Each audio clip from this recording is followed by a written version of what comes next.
Dieu a choisi ce matin. Amen. Amen. Est-ce que tu peux acclamer très fort?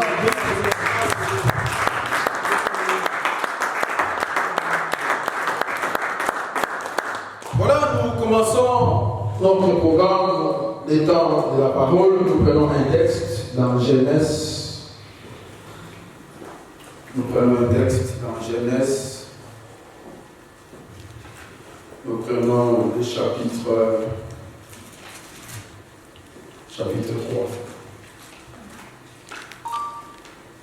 Genèse chapitre 3. Nous prenons les versets 9 à 10. Amen. Amen. Genèse chapitre 3, versets 9 à 10. Je lis au nom du Seigneur Jésus-Christ. Amen. J'attends que tu trouves, sinon, voilà.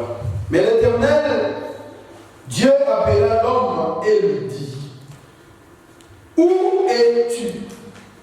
Verset 10.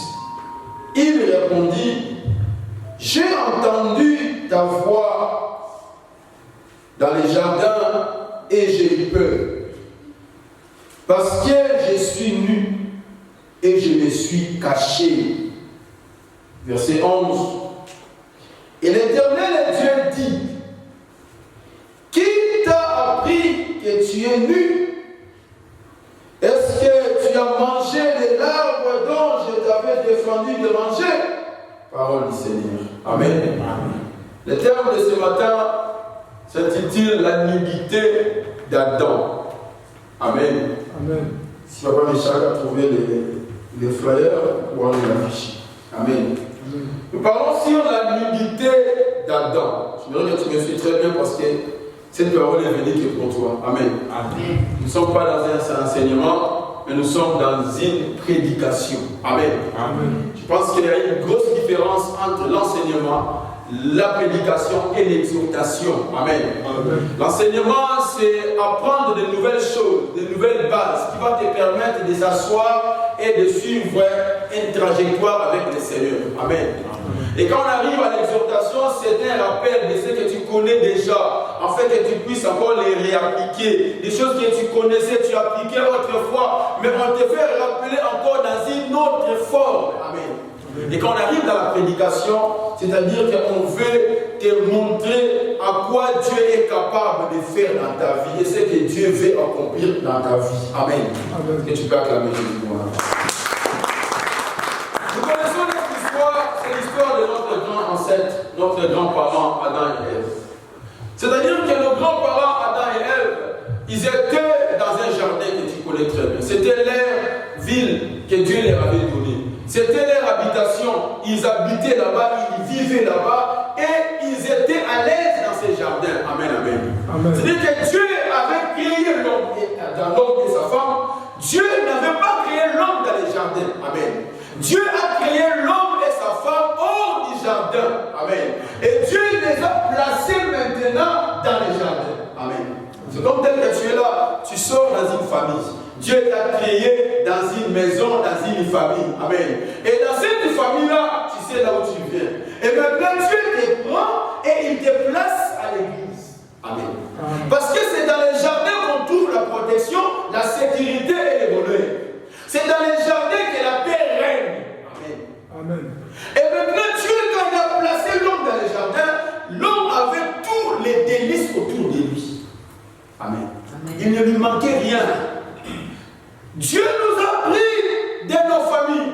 Dieu nous a pris de nos villages. Dieu nous a pris de partout où tu sais d'où Dieu nous a pris. Chaque personne sait là où Dieu l'a pris. Et Dieu t'a placé à l'église pour que tu vives la sécurité, les bonheurs, afin que tu puisses percer avec Dieu. Amen. Amen. Dieu ne t'a pas pris, te placer à l'église pour que tu souffres. Non. Alléluia.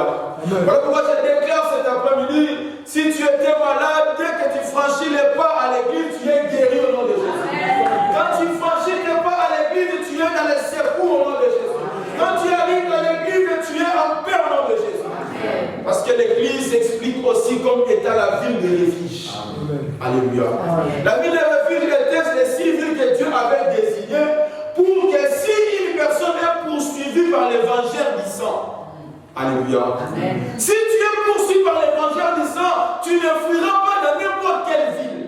Il faut fuir dans l'une des villes de refuge. Alléluia. Amen. Les Lévites avaient ce qu'on appelle 42 villes réservées aux Lévites. Mais parmi les 42 villes réservées aux Lévites, il y avait 6 villes qui étaient associées comme étant les villes de refuge. Amen. Amen. C'est comme dans le monde. Nous avons, je ne sais pas combien de pays dans le monde, mais il y a quelques pays qui sont désignés comme des terres d'asile. Alléluia. Entre guillemets, la France fait partie des terres d'asile. Amen. Voilà pourquoi, lorsque tu te sens en danger dans ton village, tu te sens en difficulté dans ton territoire, tu peux prendre la fuite et se retrouver en France pour avoir la protection civile. Amen. Amen. C'est ce qu'on appelle le droit d'asile. Alléluia. Ça ne commence pas en France. La France où le monde il avait des copies de ce que Dieu avait déjà institué dans la Bible. Et les 6 villes de refuge, c'est ce que les gens prenaient comme lieu pour la protection. C'est ça les jardins de Dieu. Amen. Amen. Mais dans les 6 villes de refuge, il y avait des conditions aussi pour rester là-bas. Alléluia. Mais cependant, Adam aussi, dans la ville de refuge qui est son jardin, il y avait aussi des conditions que Dieu avait mis en place pour qu'il reste là dans les jardins d'Éden. Amen. Bien-aimé dans le Seigneur, Dieu a donné à l'homme un grand bonheur. Ces jardins. C'est les jardins des délices. C'est les jardins de paix. C'est les jardins de joie. C'est les jardins où tout tu vas y trouver. Alléluia. Nous avons des frères et des sœurs qui sont venus à l'église très malades. Amen. Mais c'est à l'église qu'ils ont retrouvé la guérison de la bonne santé. Amen. Il y a une sœur parmi nous, une fois elle m'a dit, papa, depuis que j'ai commencé à fréquenter cette église, toutes les maladies sont parties. Amen. Ce n'était même pas la prière du pasteur. Alléluia. Mais elle confesse, elle dit, depuis que je commence à fréquenter l'église, je me sens plus mal. Alléluia. Bien-aimé dans le Seigneur, lorsque tu te sens que tu es dans les jardins de Dieu, il faut faire quoi? Il faut préserver les lieux que Dieu t'a donnés. Amen. Garde la place que Dieu t'a posée conditionné. Car c'est dans ces lieux-là qu'il va durer ta sécurité, ta protection et ton bonheur. Amen. Acclame Dieu, acclame le Seigneur. Mais Dieu avait donné une seule condition à l'homme. Vous savez, aujourd'hui, Israël avait 613 ordonnances. Ça fait beaucoup, hein? 613 commandements. Amen. 613. Mais Adam et Ève, ils avaient qu'un seul commandement. Amen. Privilège. Alléluia. Nous, de notre temps, nous n'avons que 2. Amen. Tu aimeras le Seigneur ton Dieu de toute ta force, de toute ton âme, de toute ton énergie. Amen. Et le deuxième, tu aimeras ton prochain comme toi-même. Nous n'avons que 2 commandements. Amen. Mais Adam avait un seul commandement, mais il n'a pas pu gérer, obéir à ces commandements. Chose grave. Amen. Les commandements dans les jardins, c'était quoi? C'était tu ne toucheras pas aux fruits de l'arbre qui est au milieu du jardin. Amen. C'était l'arbre de la connaissance et du mal, du bien et du mal. Amen. Amen. Les commandements, c'était que malgré que c'était que l'amour de Dieu, Dieu descendait encore chaque soir comme étant leur pasteur pour les enseigner. Tu vois, l'église ne commence pas ici. L'église commence depuis là-bas au commencement. L'église a commencé là-bas. Où Dieu était le pasteur et Adam et Ève étaient ses fidèles. Amen. Le Créateur, son église, il avait que des membres. Amen. Jésus, quand il vivait dans son église, il avait que 12 membres. Alléluia. Et aujourd'hui, on court derrière tout ce que tu connais pour avoir la foule. Mais Dieu au commencement, il avait des fidèles où il enseignait chaque soir. Amen. Les cultes se faisaient chaque soir où l'homme et la femme étaient là dans les lieux qui est les lieux de l'enseignement. Dieu les enseignait. Amen. Amen. Écoutez, bien-aimés, les Seigneurs. Dieu a enseigné, mais il est arrivé un jour. L'homme a cédé à la tentation. Amen. Qu'est-ce qui a fait que l'homme cède à la tentation? Parce que l'homme ne mesurait pas le poids de ce qui pouvait coûter cette tentation ou cette épreuve. Amen. Ce qui fait que beaucoup d'entre nous tombent dans la tentation, cèdent à la tentation, parce qu'ils ne mesurent pas le poids de ce que ça peut leur coûter. Amen. Parce que l'homme ne regardait pas les poids. Amen. Des fois, il faut regarder chaque action que tu peux poser. Regarde les prix que ça peut coûter. Amen. J'ai écrit dans mon livre sur la tentation, j'ai expliqué dans une partie où j'ai dit ne jamais regarder les débits, mais regardez la fin, les résultats. Amen. Ne jamais regarder les goûts de la tentation, mais regarde les résultats. C'est comme on préserve un repas bien préparé, très bien préparé. Un repas, je vous donnerai peut-être l'exemple. Amen. Très bien préparé. Et on te présente les repas que tu aimes bien. Comme le frère Christ aime beaucoup les madesses, on prend les madesses. Amen. Avec le poisson salé, bien fait. Mais au-dedans de cette nourriture, il y a les poisons. Amen. Tu vas manger ou tu vas refuser? Parce que toi, tu aimes bien les repas. Tu dis, ça fait 200 ans que je n'ai pas mangé ces repas et que je l'ai croisé au démarrage. Regarde toujours les résultats de chaque situation que tu veux, chaque acte que tu veux poser. Amen. Les Français, dans beaucoup d'entreprises, ils écrivent dans un papier, dans un pancarte, pensez avant d'agir. Amen. Adam et Ève n'ont pas pu penser avant d'agir. Ils ne savaient pas le poids de ce que ça pouvait donner. Jusqu'aujourd'hui, on paye la dette de ce qu'ils avaient consommé comme un crédit. Un crédit qui ne se finit pas. Alléluia. Un crédit que l'humanité paye. Parce que 2 personnes ont méconnu le poids de leur action. Alléluia. Des fois, ça nous arrive. Il y a des situations qui peuvent arriver à l'église. Tu dis non, je ne vais plus aller à cette église, mais vois toujours le poids. Amen. Et ce que ça peut coûter. Alléluia. Amen. Ne regarde pas, mais beaucoup de gens, ils trouvent que la nourriture est empoisonnée. Mais dis non, je vais d'abord manger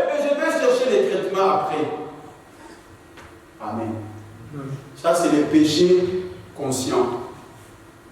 Ça s'appelle l'iniquité. Vous savez la différence entre péché et iniquité?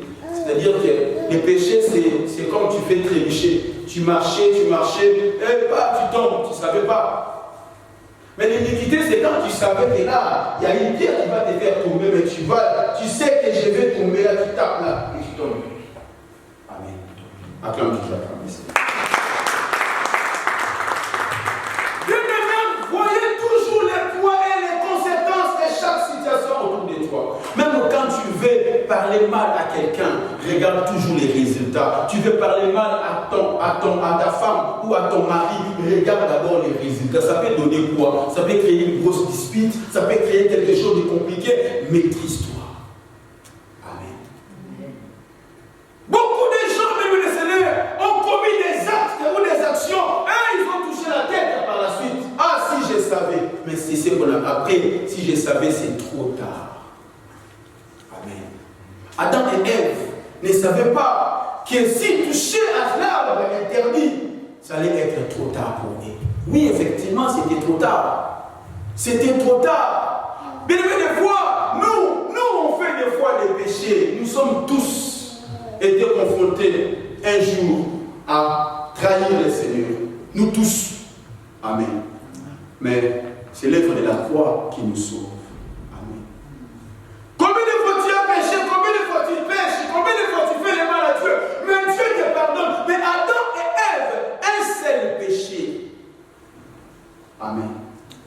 Et pensez peut-être que oui, si j'ai fait ces péchés, Dieu va me pardonner, Dieu sait. La manière dont Dieu descend le soir, Dieu on mange avec lui. Pensez comme ça. Mais Dieu leur dit, où es-tu? Amen. Je parle à quelqu'un que Dieu ne te pose pas cette question un jour, où es-tu? Parce que Dieu, quand il descend, Dieu a toujours un lieu pour bénir quelqu'un. Là, c'était lui, c'est vrai et c'est sûr. Dieu a toujours un lieu pour bénir quelqu'un. Il y a des gens qui sont restés en Afrique et qui sont bénis là-bas. Amen. Et nous aussi, nous sommes ici. Dieu nous bénit ici. Il y a une soeur de Londres. Elle m'appelle un jour, elle me dit, papa, j'aimerais que tu pries pour moi parce que je ne me sens pas ici. Qu'est-ce que ton Dieu me dit? Je lui dis directement, sans même prier, je dis, Dieu te voit en Afrique, tu as béni là-bas. Elle était choquée, elle dit, mais non, papa, mais moi je vis ici à Londres, ma fille est ici. J'ai dit, Dieu te voit là-bas. J'ai dit, moi, tu fais ce que tu veux, mais moi je te dis c'est que Dieu me parle. Dieu te voit là-bas. Elle a tout fait, ça ne marchait pas. Jusqu'un jour, elle m'appelle, papa, je suis en Afrique. J'ai dit, ok, attends maintenant la bénédiction là-bas. C'était dur, c'était difficile, c'était compliqué. Mais un jour, il m'appelle, il me dit, papa, tu avais raison. Amen. Elle a pris un poste où elle est proche des ministres, où elle est très bien, où elle est heureuse, où elle est chef. C'est-à-dire qu'elle gagne plus que nous tous qui vivent ici. Amen. C'est-à-dire que Dieu a toujours un lieu pour bénir celle ou celui qu'il aime. Amen. Et je suis venu te dire que ta place est bénie sur cette église. Amen. Dieu t'a envoyé dans cette église pour que tu sois béni. Amen. Et c'est le lieu de ta bénédiction.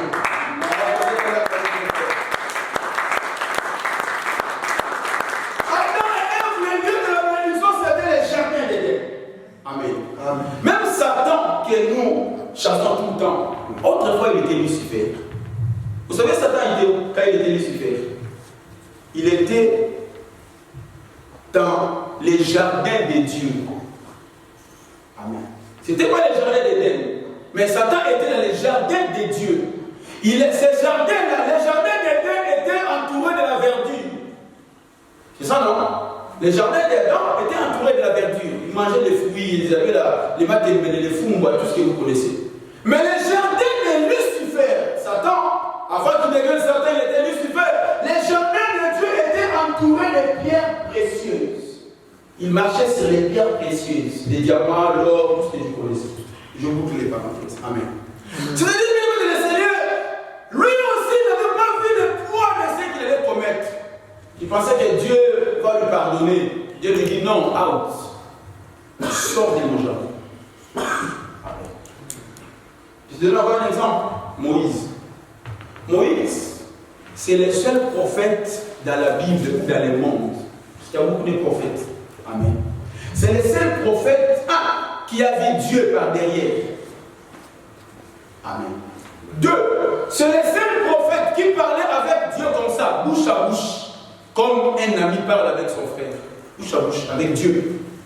3. C'est le seul prophète qui a un jour mangé avec Dieu. Amen. Le texte dit Moïse mangeait avec Dieu. Exode 24. Mais un jour, Moïse n'était même pas un péché. Parce que nous, les chrétiens d'aujourd'hui, on a les catégories de péchés qu'on a déjà alignées dans une liste. Les péchés, c'est être sorcier, c'est boire de l'alcool, c'est l'impudicité, l'orgueil, 4 péchés. C'est comme les musulmans, ils ont 7 péchés capitaux. Nous aussi, il y a des chrétiens qui ont quelques péchés, qu'ils ont déjà. Amen. Mais Moïse, le jour où il fait l'erreur, Dieu lui dit, devant le rocher, tu vas parler. Quand lui, il arrive devant le rocher, il prend les bâtons, il frappe. Parce que c'est un péché. C'est une erreur. Dieu lui dit, comme tu as fait ça, tu vas mourir. Tu monteras. Tu n'entreras même pas au Canaan. L'homme qui mange avec Dieu, l'homme qui a vu Dieu par derrière, Dieu lui dit, tu n'entreras pas. À partir d'aujourd'hui, monte, tu vas mourir. Et la preuve que ce n'était pas un péché, Dieu, c'est la seule personne que Dieu est venu, il a pris une pelle, il a fait tout, il a enterré. C'est Dieu qui a enterré Moïse. Si on te pose la question, qui a enterré Moïse, c'est Dieu. La seule personne que Dieu a enterré. Voilà pourquoi jusqu'aujourd'hui, on ne connaît pas son tombeau. Parce que là où Dieu l'a enterré, personne ne sait. Comptez toujours sur le poids de ce que ça va donner par résultat de chaque situation, de chaque action, de chaque acte. Amen. Adam et Ève ont goûté au fruit défendu et ce fruit les a conduits à la nudité. Amen. Bien aimé, écoutez. Quand Dieu s'approche à une personne, Dieu, quand il veut parler à une personne, il faut que cette personne soit d'abord habillée. Amen. Alléluia. Amen. Dieu ne parle pas à quelqu'un sans habit. Non.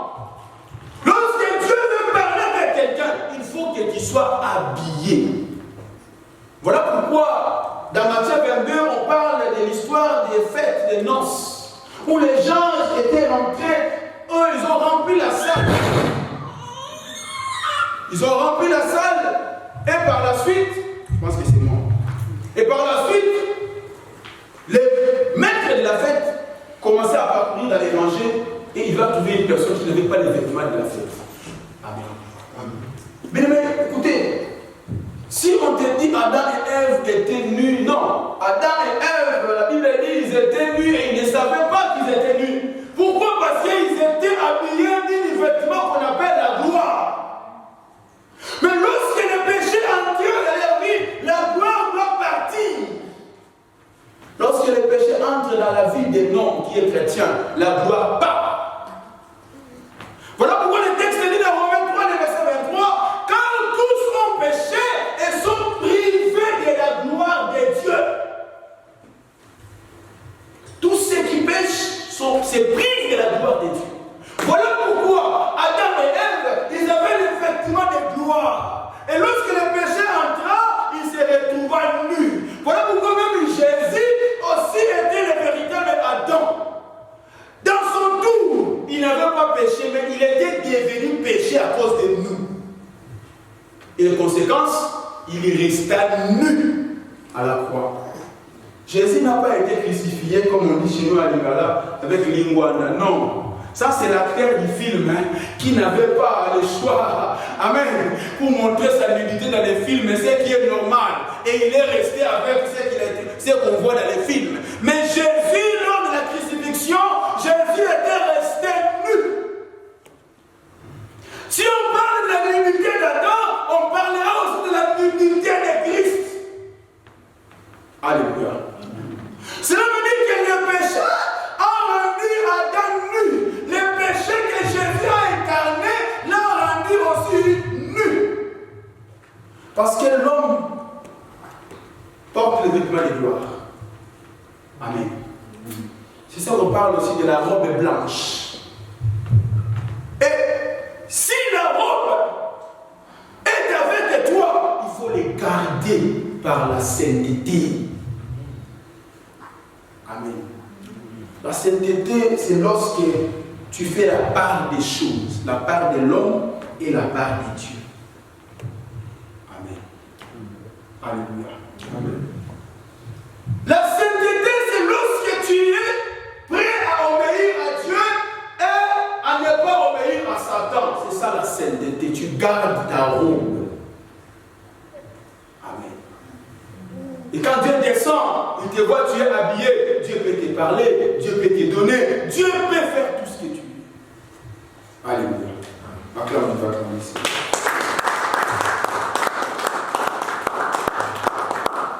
Mais une personne qui est nue, Dieu ne peut rien faire pour lui. Voilà pourquoi Adam connaissait cela par les enseignements que Dieu leur a donnés. Que si tu es nu, tu ne peux pas s'approcher à moi. Et qu'est-ce qui se passe? L'homme va se cacher. Dieu le cherche. Amen. Bien aimé, il y a 3 choses que j'explique. Si le diable n'arrive pas à t'enlever les vêtements, le diable va te salir les vêtements. Amen.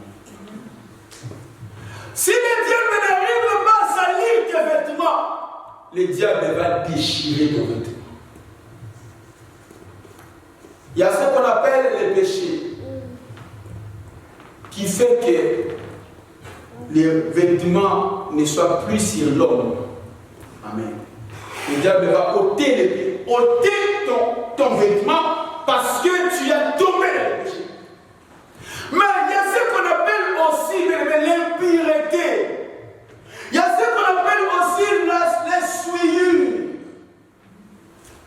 Amen. Il y a des gens qui n'ont pas péché, mais qui sont souillés. C'est-à-dire que leur vêtement est sale. Si vous lisez Zacharie chapitre 3, vous allez voir un homme qui était sacrificateur du nom de Josué. Cet homme Josué était serviteur de Dieu. Mais il se tenait dans la présence de Dieu comme je me tiens là pour servir le Seigneur. Mais qu'est-ce qui s'est passé ce jour-là? Satan descend. Satan commençait à l'accuser. Satan l'accuse. Satan dit à Dieu, regarde celui que tu veux bénir. Regarde, son vêtement est sale. Ce n'est pas que les vêtements n'étaient plus sur lui. Vous comprenez la nuance? Il avait le vêtement, mais le vêtement était sale. C'est ça la souillure, être essuyé. On est essuyé par la pensée. Amen. Tu es ici, mais dans la pensée, tu suis. Tu penses, ta pensée. Amen. Amen. Quand on pénètre ta pensée, qu'est-ce qu'on y trouve? Amen. Qu'est-ce qu'on y trouve? La pensée. Amen.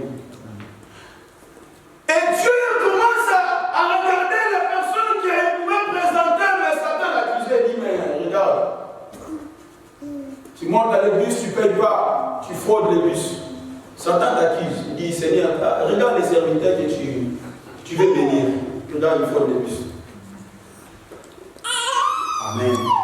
Les vêtements est sale.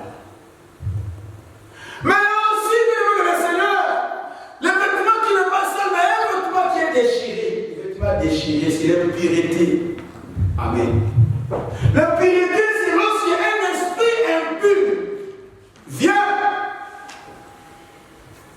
te posséder. Amen. Et l'esprit impur te rend impur.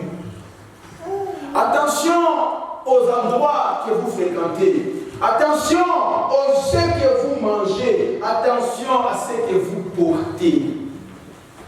Tu peux porter un vêtement, mais ce vêtement-là peut t'apporter un esprit. Oui. Regardez. Vous savez, moi je suis très faible avec les Écritures. Tu peux nous afficher Jude verset 23. Jude n'a pas de chapitre. Il a que les versets. Dans le verset 23, il dit, ayez une pitié mêlée des sangs, haïssant jusqu'à la tunique essuyée. Amen.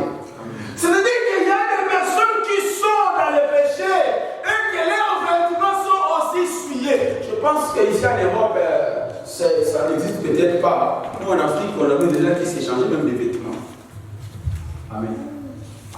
C'est-à-dire que le Seigneur, il faut que tu puisses être une personne sainte dans ton rang et selon ce que tu fais. C'est-à-dire que Dieu va collaborer avec toi. Amen. Que Satan ne salisse pas ton vêtement, que Satan ne déchire pas ton vêtement, et que le péché n'entre pas en toi pour t'enlever les vêtements. Parce que si tu n'as pas de vêtements, tu n'as pas de protection. Amen. Acclame Jésus, acclame Jésus. Bien aimé, écoutez, lorsque nous parlons de la dignité d'Adam, nous parlons aussi de la pression que l'ennemi a mis pour que Satan, pour que Adam se retrouve nous. Alléluia. D'autres personnes,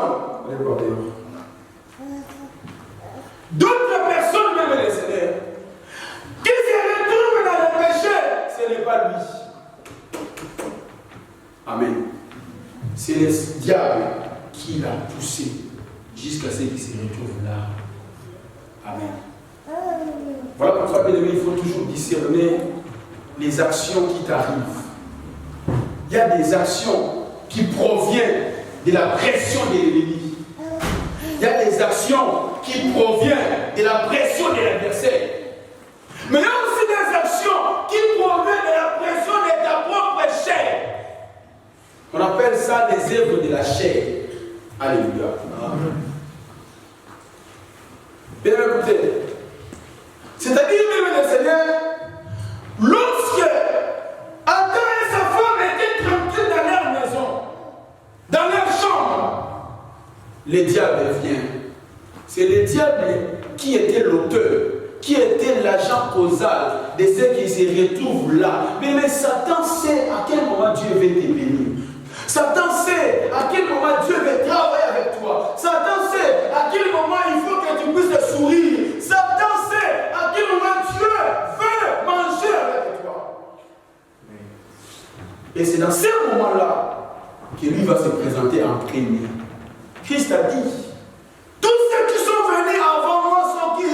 Sont des voleurs et des brigands. Lui, il vient souvent en premier, parce qu'il sait que Dieu viendra dans un temps précis. Et quand il passe en premier, c'est pour te mettre en doute. Amen. Amen. La tentation, la première des choses, c'est de te mettre en doute devant ce que Dieu te dit et devant ce que Dieu veut faire de toi. Comment s'il dit? Est-ce que Dieu a-t-il réellement dit? Amen. Alléluia. Regarde la question, est-ce que Dieu a-t-il réellement dit? L'ennemi, même le Seigneur, il met l'homme dans qu'est-ce que c'est? Dans les questionnements. Mais ça peut être aussi faux, ça peut être aussi vrai. Amen. Il te met dans les doutes. Amen. Bien-aimé, j'ai toujours dit, je n'ai pas besoin ni preuve. Pourquoi c'est que Dieu me dit? Alléluia. Dieu est vérité, sa parole est véridique. Je crois à tout ce que Dieu me dit. Je n'ai pas besoin de mettre les doutes parce que Dieu est vrai. Amen. Ce qu'il a dit, il accomplira. Amen. Satan va te mettre dans le doute. Dis, mais tu ne regardes pas ton âge, tu ne regardes pas ce que tu as, tu ne regardes pas ce que tu es devenu. Il te met dans les doutes. Et tu peux dire, oui, mais tu peux avoir raison aussi. Hein. Alléluia. Satan utilise des voix. Ça peut être une voix interne, ça peut être une voix externe. Amen. Attention à ce que tu écoutes. Parce que ce que tu écoutes peut te conduire dans le mal. Mais ce que tu écoutes aussi peut te conduire dans le vrai. La foi vient de ce qu'on attend. Et ce qu'on attend vient de la parole de Christ.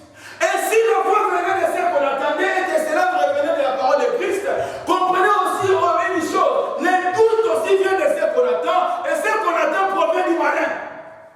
Et ça crée l'incrédulité. Amen. L'incrédulité, quand c'est là qu'elle s'installe, tu es obligé d'exécuter ce que Satan te présente. Amen. N'obéis jamais à ce que l'ennemi te présente. Obéis toujours à ce que Dieu te présente. Voilà pourquoi Jésus, quand il arrive devant Gethsémane, devant une situation très douloureuse, Jésus il dit, Seigneur, non pas ma volonté, mais la tienne. Priorisez toujours la volonté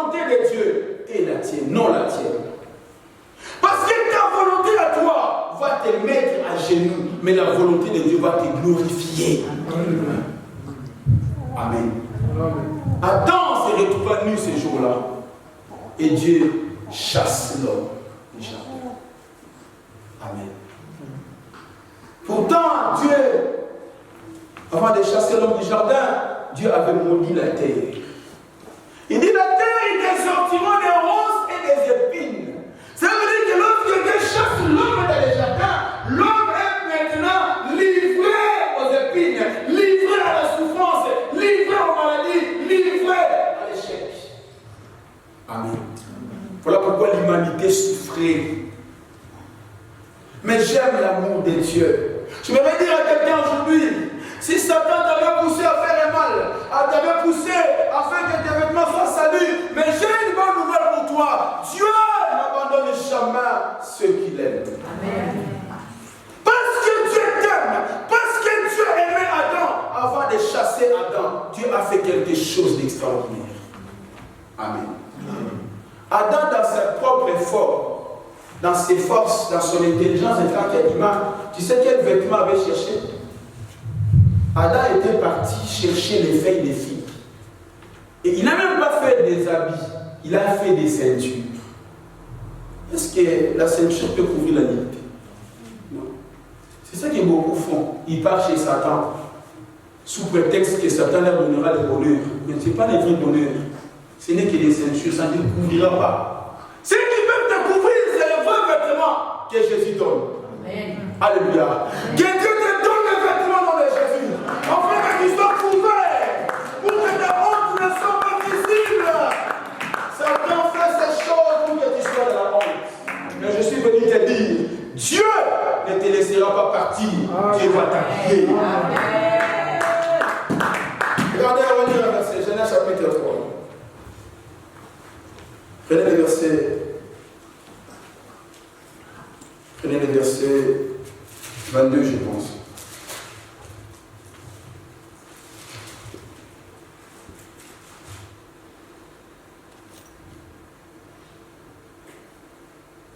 Tu me trouves là où Dieu a tué un animal et fit un habit à Adam.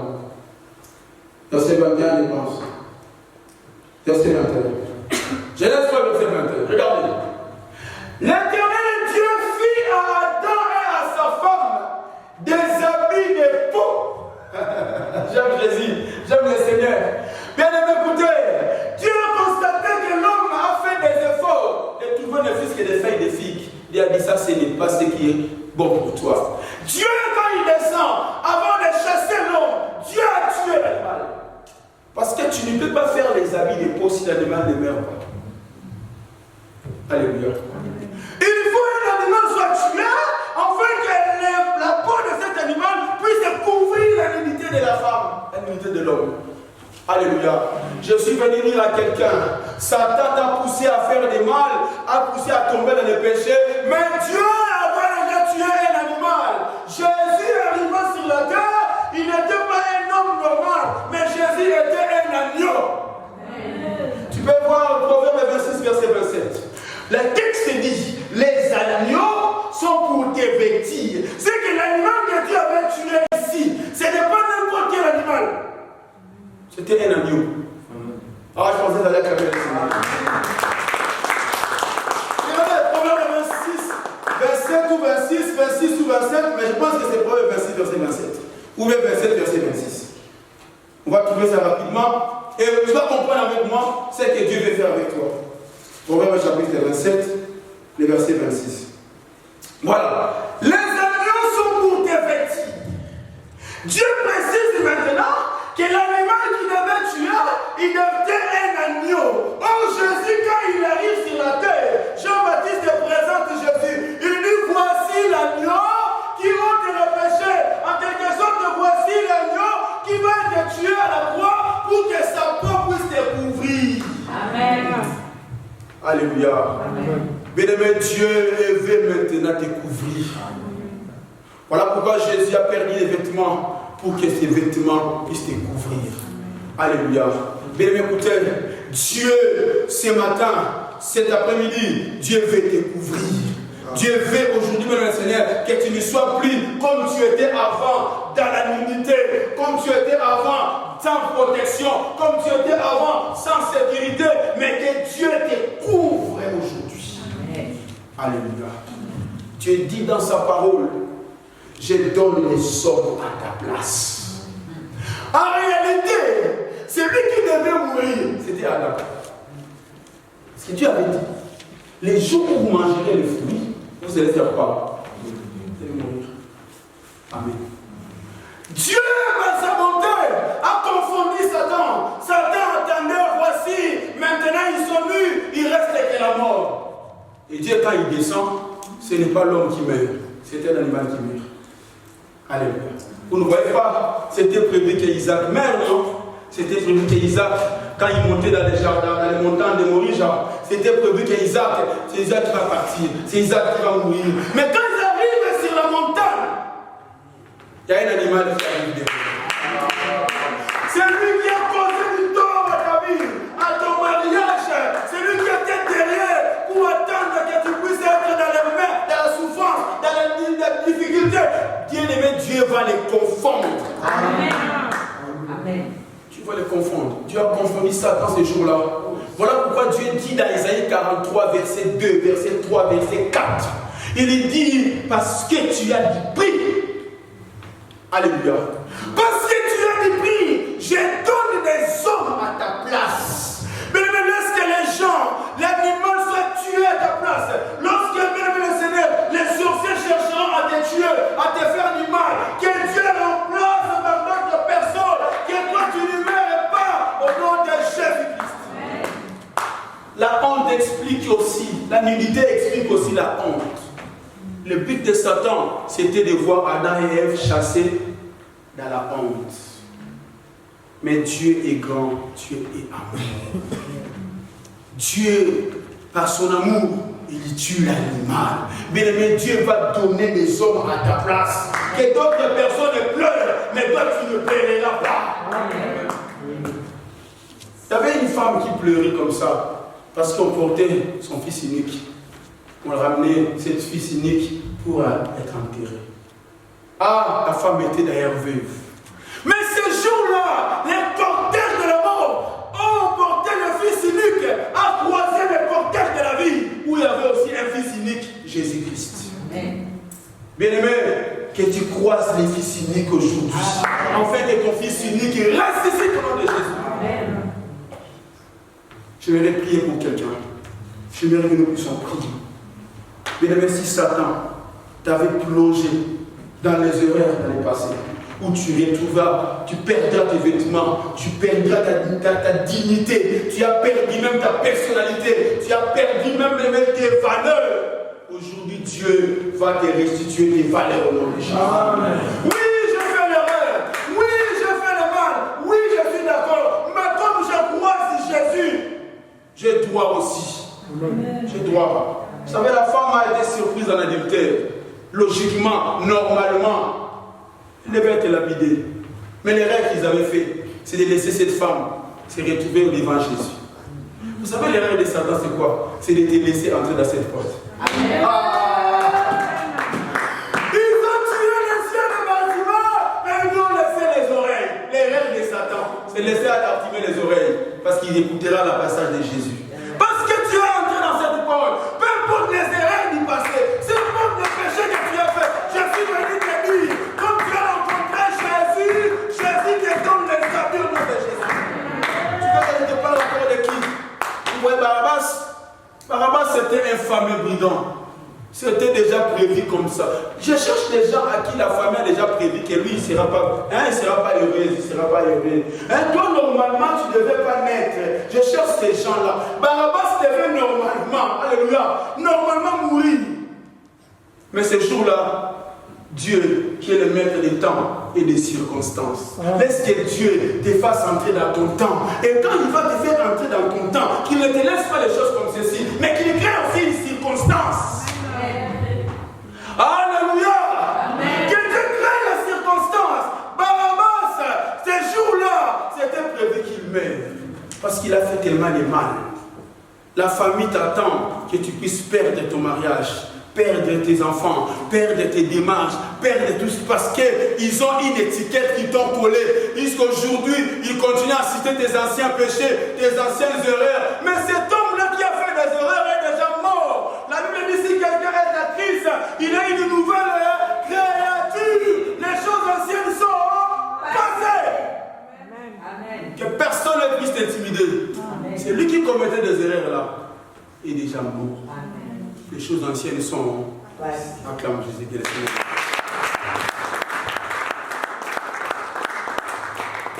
Je vais te lever, on va prier. On va dire à Dieu, donne-nous des vêtements. On va dire à Dieu, donne-nous des vêtements. Jésus était crucifié nu, mais le jour de la résurrection, il avait des vêtements. Alléluia. Amen. Que Dieu te donne des vêtements. Mon frère, ma soeur, que Dieu te donne ta dignité, que Dieu te donne ton respect, que Dieu te donne la fortune, que Dieu te donne ce que tu as perdu autrefois, que Dieu te donne. Sois concentré, tu vas dire à Dieu merci, tu vas dire à Dieu me voici maintenant, avec ma souffrance, avec ma maladie, me voici maintenant, j'ai perdu ceci, j'ai perdu ma santé, que tu